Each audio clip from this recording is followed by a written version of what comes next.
Avez-vous remarqué qu'être heureux est un chemin, un parcours, un processus?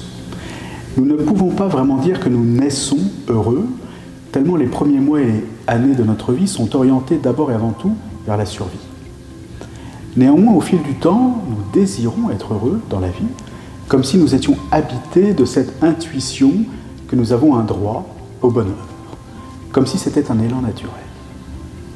Être heureux est de toute évidence une aspiration humaine.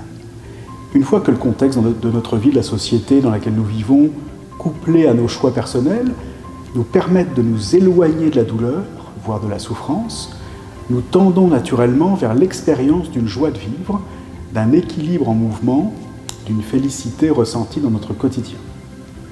Du fond de notre âme semble venir ce désir de bonheur.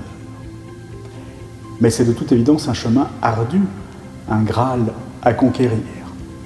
Précisément parce qu'être heureux n'est pas donné à la naissance, il s'agit alors de trouver par soi-même les voies vers un épanouissement de son être.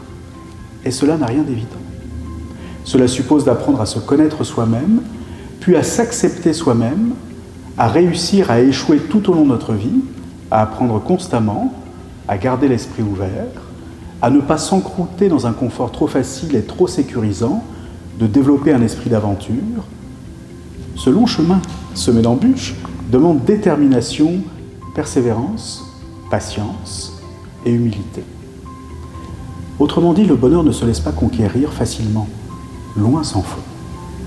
Il est compréhensible d'abandonner, de choisir l'évitement de la douleur comme route principale et les plaisirs faciles comme dynamique quotidienne.